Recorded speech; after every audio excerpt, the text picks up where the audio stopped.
hamil ini harus sesuai rekomendasi dokter dulu pertama, ya, dokter atau bidan. Dengan keadaan ibunya harus baik dulu, ibu dan janin juga harus sehat. Nah, untuk menghindari dehidrasi sama, hanya kita ubah pola minumnya saja. Morning sickness itu mual muntah biasanya dialami pada ibu hamil yang trimester 1 atau di 3 bulan pertama. Nah, jadi tidak selama hamil dia akan mengalami itu, ya, hanya 3 bulan pertama dia. Untuk mengatasinya sama, kita kalau memberikan edukasi pada ibu hamil yang di trimester 1 saat bangun tidur, berarti tidak boleh langsung bangun. Jadi 18 itu sebelum makan di waktu buka puasa 2 gelas terlebih dahulu, setelah itu makan karbonya setelah masuk baru 2 gelas lagi ya Bu ya. Terus dianjurkan di sepanjang sebelum sahur 4 gelas. Sahur 2 gelas, makan 2 gelas. Totalnya kan jadi 10.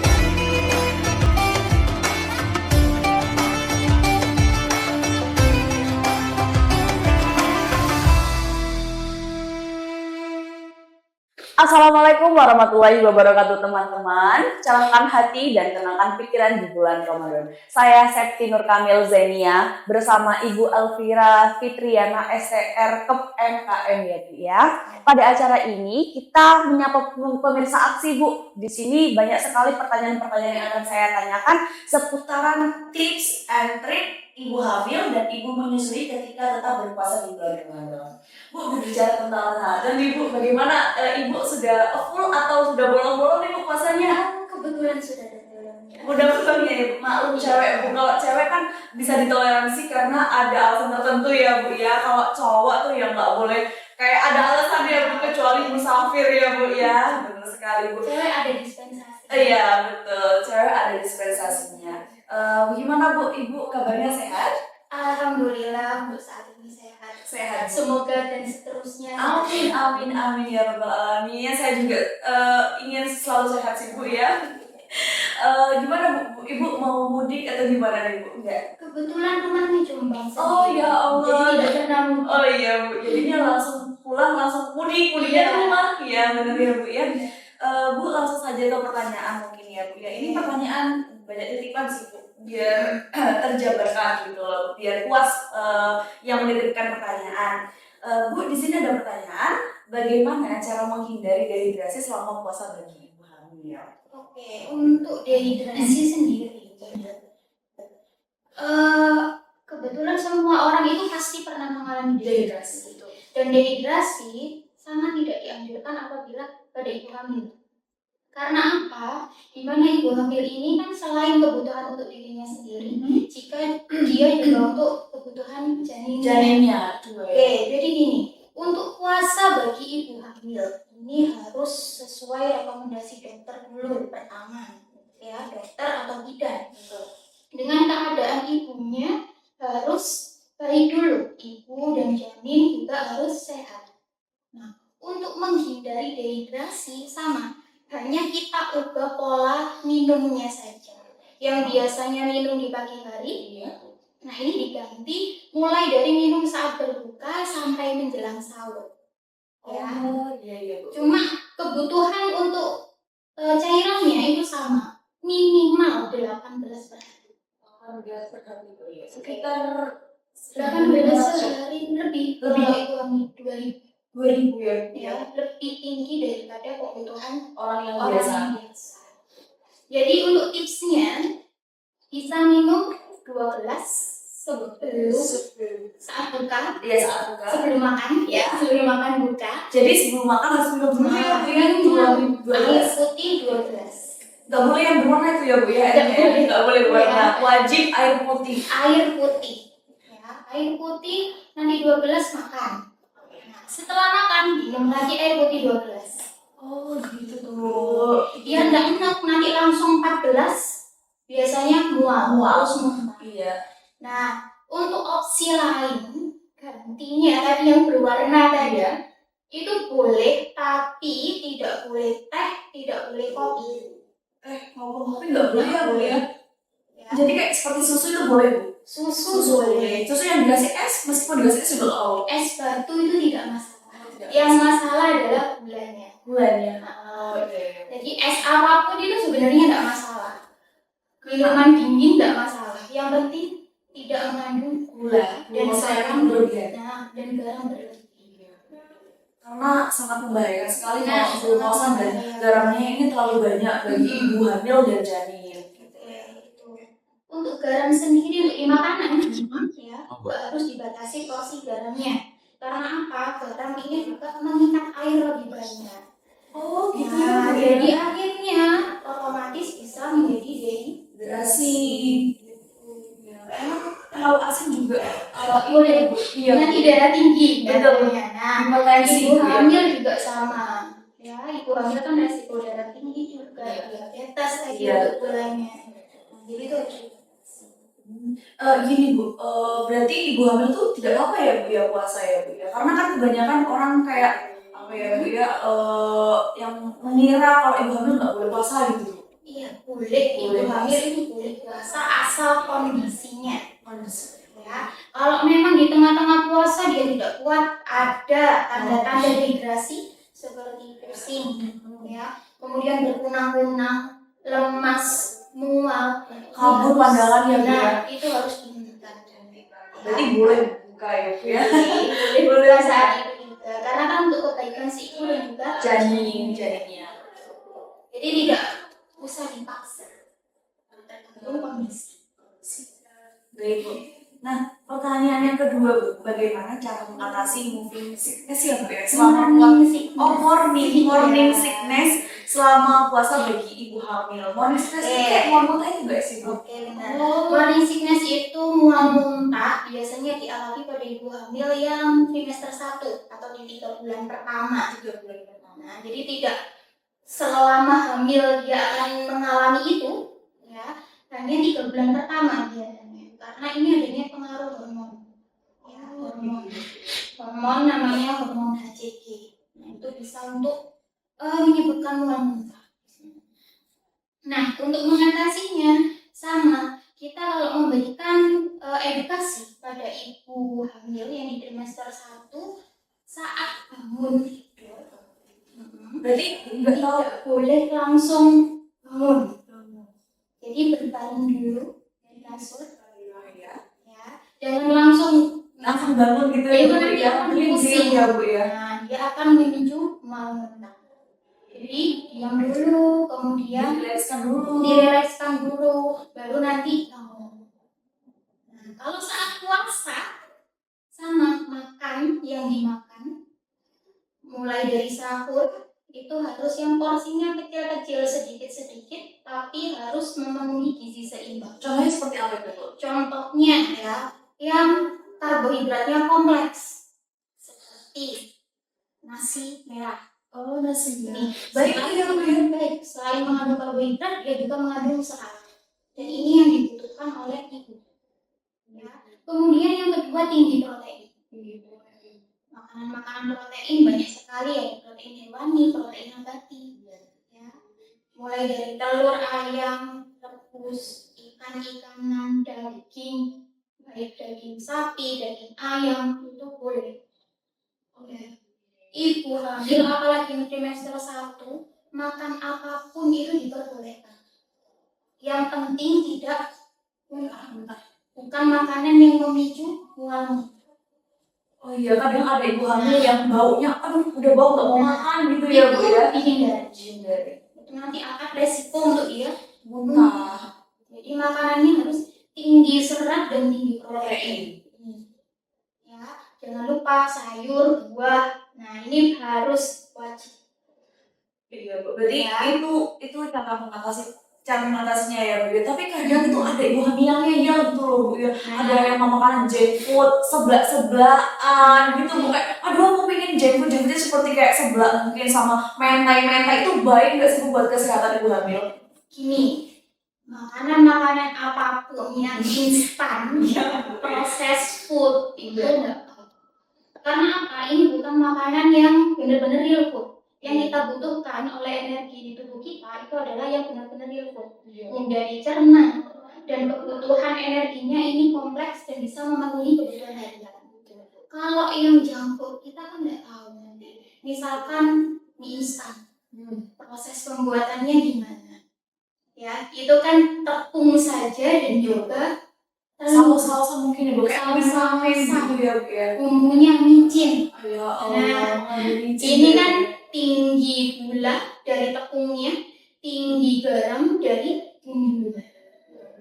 Ini kan sangat tidak baik bagi tubuh. Bukan hanya tubuh ibu hamil saja ya, tapi untuk kita juga yang tidak hamil itu juga tidak boleh sebenarnya. Dibatasi. Boleh, tapi dibatasi ya Bu ya. Jangan berlebihan karena kalau sesuatu yang berlebihan nggak baik kecuali uangnya guys ya. Kan namanya makanan itu kadang kita pengen ya. Betul, Kalau pengen saja boleh. Pengen tiap hari Bu. Pengennya tiap hari itu ya. Repot Bu. Diganti. Coba mulai sekarang sedikit-sedikit Dibiasakan. Oke, untuk mengatasi morning sickness ada hal lain ya. Tapi ini selain terapi farmakologi. Kalau farmakologi kan kita dapat obat nih. Nah, kalau obat untuk ibu hamil itu ada namanya vitamin B6. Gitu Bu. Ya, kalau masih trimester 1 atau 3 bulan pertama itu kita minumnya vitamin B6, bukan langsung tablet tambah darah. Nah, selain itu untuk mengatasi mual muntah ini ada terapi non farmakologis. Apa itu Bu? Terapi non farmakologis kita pakainya acupressure atau tekanan pada titik-titik tertentu. Nah, kalau untuk mengatasi mual muntah sendiri itu kita pakainya ada namanya titik TJ6 atau perikardium 6. Di mana itu letaknya? Ya. Coba. Tangannya kiri. Iya. Tangan yang kanan 3 jari. Ditaruh di pergelangan. Iya. Oke. Kemudian ini ibu jarinya ditekankan pada yang di bawah 3 jari. 3 jari. Jadi 3 jari sini. Ini bawahnya. Nah, ini kan ada kayak tulang ya buahnya. Betul Bu. Nah, di tengah-tengahnya itu. Iya. Nanti kita tekan saja. Nah, ini ditekan pelan-pelan saja. Ya, selama 30 kali nanti 30 kali durasinya berapa deh? tekanan. Oh, 30 boleh sampai 20 menit boleh. Yang penting 30 ya Bu ya. Yang penting saat merasakan mual itu biasanya langsung kita tekan seperti ini. Oh, ketika kita mual atau muntah langsung ditekan aja Sebelum ya. ya, sebelum muntah ya. Sebelum muntah kayak ada terasa muntah langsung ditekan aja ya Bu ya. 3 jari di sebelah kanan 3 jari, terus ini di kepal, habis itu ini titiknya di bawah 3 jari. Nah, di bawah 3 jari. Jadi di sebelah sini kan ini ada 3 jari. Nah, di situ.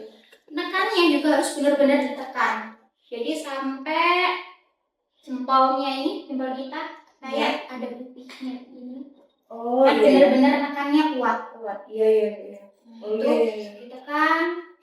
Ini juga bisa sambil diputar soal jam-jam. Sekitar 30 tekanan. 30 tekanan. Berhenti, nanti bisa diulangi lagi sampai 20 menit.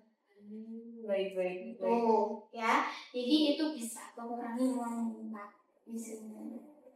Cuma tidak seluruhnya langsung hilang ya. Cuma mengurangi saja. Mengatasinya hanya mengurangi saja, enggak semuanya, enggak keseluruhan gitu ya. Karena prinsip terapi non farmakologis itu kan mengiringi terapi pengobatan yang farmakologis. Itu ya sudah ya, cara mengatasinya sudah terjawab. Dan lanjut ke pertanyaan ketiga. Iya sebentar. Iya. Tadi yang cairan, kebutuhan cairan. Jadi kan baru berbuka sebelum berbuka 2, setelah berbuka 2. Iya 2. Nah, antaranya itu harus 14 dan ini boleh yang susu sebelum tidur.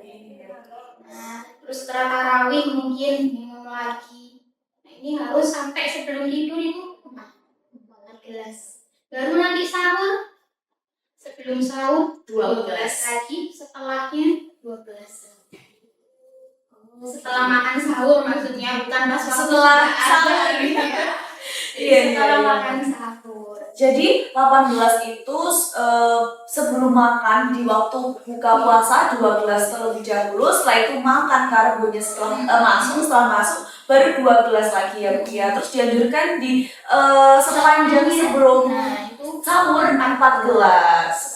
sahur 2 gelas, makan 12 Makan totalnya kan jadi 10. Iya. Kalau Kalau kita bisa minimalnya berapa? iya, berarti mah lebih nggak apa-apa ya Bu ya.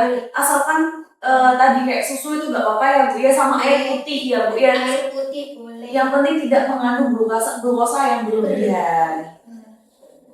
Dan tidak mengandung teh, Kopi. ini Wah, itu yang susah untuk dihindari. Betul. Biasanya. Apalagi pencinta kopi Bu. Nah. Pencinta kopi americano dan segala macam Nggak dan minum sebangsanya kopi ya Bu kan ya. itu. Bener Bu, kadang nggak minum kopi nggak kuat lah, nggak ada energi, padahal itu berbahaya sekali untuk Nah, kandungan dan janin ya Bu ya. boleh. Ya. Dan yang pertanyaan ketiga Bu, apa saja sebaiknya dikonsumsi saat berbuka puasa bagi ibu menyusui? Nih, kalau untuk ibu menyusui, kita harus paham kebutuhan kalori harian dulu. Kalau kalori biasanya kita patok resminya 2000 kalori per hari. Itu untuk orang biasa yang tidak menyusui. Kalau untuk ibu menyusui kita tambah. Jadi ditambahnya berapa? 500 sampai 700 kalorinya. Sampai 700. Nah, itu nanti boleh berupa makanan, cemilan dan lain-lain. Dan tetap prinsip makanannya adalah dengan gizi seimbang. Kalau sekarang kita pakai pedoman isi piring Bu. Oh iya, isi piring. Ya. Iya Bu. Jadi kan nasinya seperempat piring. Iya. Nanti lauknya seperempat, sayurnya baru yang seperempat. Iya, banyak yang banyak ya Bu ya. Cuma untuk ibu menyusui sama hamil dengan ibu hamil tadi harus tinggi serat dan tinggi protein. Ini yang penting. Yang bikin kita kenyang itu adalah protein. Kalau glukosa kita banyak nasinya, mungkin makan sarapan ya jam 7, nanti jam 10, jam 11 sudah lapar, tremor. Iya. Nah, itu karena kebanyakan Karbo. Dan karbohidrat nanti kan berubah menjadi glukosa. Oh iya. Nah, gitu. Kadang juga kalau kebanyakan karbo di pagi hari itu bikin ngantuk Bu. Gitu. Nggak bisa beraktivitas, jadi ibu hamil bisa marahin mager gitu loh Bu. Karena nggak bisa konsentrasi. Betul. Itu juga sama. Oh jadi bener ya Bu, kebanyakan karbo itu ibu hamil jadi males gitu ya Bu. Apalagi di pagi hari Bu. Dan itu nanti bisa peningkatan berat badannya. Agak tembok gitu Bu. Nah, Agak kan tembok. memang harus meningkat berat badannya, tapi tidak boleh yang berlebihan. Beda lagi kalau udah makan tambah gendut gak mau berjalan itu susah ya Bu ya. Susah, nanti resikonya juga Di persalinan juga susah ya Bu ya, karena susah gerak, janinnya ya alhamdulillah susah kalau kita nggak mau gerak gitu ya Bu ya. Betul ya Bu ya. Jadi harus kebanyakan gerak ya Bu ya, banyak gerak. Aktivitasnya nanti yang ringan ya, jangan yang berat. Kalau selama hamil ini jalan santai. Nggak boleh pencak-pencak berarti Bu. Ada namanya senam hamil itu bisa. Iya. Kalau untuk ibu nifas menyusui ada namanya senam nifas. Jadi setiap aktivitas yang jadi setiap kayak ibu nifas, ibu hamil ada senam sendiri ya Bu ya. Jadi jangan khawatir untuk kembali beraktivitas ya. Jadi ada senam. Jadi kalau nggak mau yang berat-berat bisa senam hamil. Jangan angkat gas loh guys. Tiba-tiba angkat gas kan berat gitu ya Bu ya. Nah, pertanyaan yang terakhir nih Bu, apa saja tips untuk menjaga kualitas dan kuantitas ASI selama puasa bagi ibu menyusui? Oke, ini sama, yaitu tadi kebutuhan nutrisi dan cairan harus terpenuhi. Pertama, itu yang paling penting. Paten nggak bisa dirubah lagi ya Bu ya. Ya.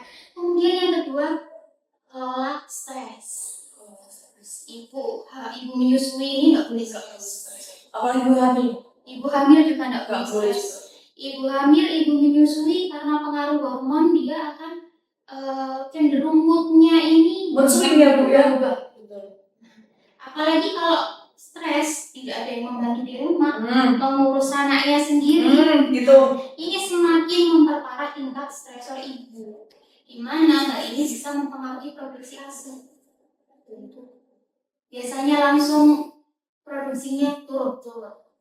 Ya. Kalau saat puasa, ini ada tips kalau saat puasa itu untuk ibu menyusui bisa kan ada pompa ASI. Nah, pompa ASINya itu saat malam. Menjelang tidur atau gimana? Jadi antara berbuka dan juga sahur. Di tengah-tengah berarti ya Bu ya? Nah, di situ nanti kan kita sudah makan nih, sudah minum juga banyak, pasti produksi ASI juga insya Allah meningkat. Nah, di situ kita pompa. Pompa juga sama setiap 2 jam sekali biasanya. Ini nanti ASINya disimpan. Nah, untuk besok paginya jaga-jaga saat puasa, saat produksi ASI turun. Jadi yang diberikan adalah yang malam hasil pompanya itu. Kalau ASI itu minimal berapa sih Bu di kulkas? Berapa hari gitu loh Bu? Kalau ASI selama dia di freezer itu bisa tahan lama. Bisa lama ya? Ya, kalau di suhu ruangan seperti ini punya 6 jam saja. Kalau tidak langsung ditaruh freezer harus dibuang karena sudah basi. Kalau di freezer bisa lama sampai berminggu-minggu bisa. Jadi nggak ada kata expired ataupun basi ya Bu ya selama itu di freezer ya Bu ya. Dan suhunya mungkin Bu suhunya kalau kan misalkan tiba-tiba dikecilin, dibesarin itu gitu yang suhunya pengaruh. temperaturnya itu Bu. Yang penting ini kita saat akan memberikan ASI warnanya diharapkan harus sama seperti yang Awal. sebelum diberikan. Nah, harus sama seperti awal. Ketika Tandanya dia basi itu kan saat warnanya sudah kuning. kuning ya Bu, nggak tahu sih aku cuma lihat ASI warnanya itu kuning. Oh, Ya, bukan yang putih bersih gitu. oh gitu Bu. Ya. Setahu saya kalau kuning berarti sudah expired gitu Bu. Nah, jadi setelah dipompa itu harus ditulis sih tanggal berapa dia dipompa, jam berapa, nanti baru disimpan. Jadi kalau kita ibu menyusui dan ibu hamil ini tidak boleh stres ya Bu ya. Makanya benar-benar harus menjaga mood ibu hamil. Jadi di sini peran suaminya itu sangat penting ya, dimana dia harus selalu membantu pekerjaan rumah, membantu mengasuh anaknya. Nah ini karena bisa mengurangi tingkat stres dari ibu. Dimana nanti produksi ASINya bisa banyak. Kalau pada ibu hamil dia tidak akan stres, ya, dan bisa menjalani kehamilannya dengan baik. Gitu. Baik Bu. Sudah cukup pertanyaan tadi sudah terjawab semua dan dipaparkan.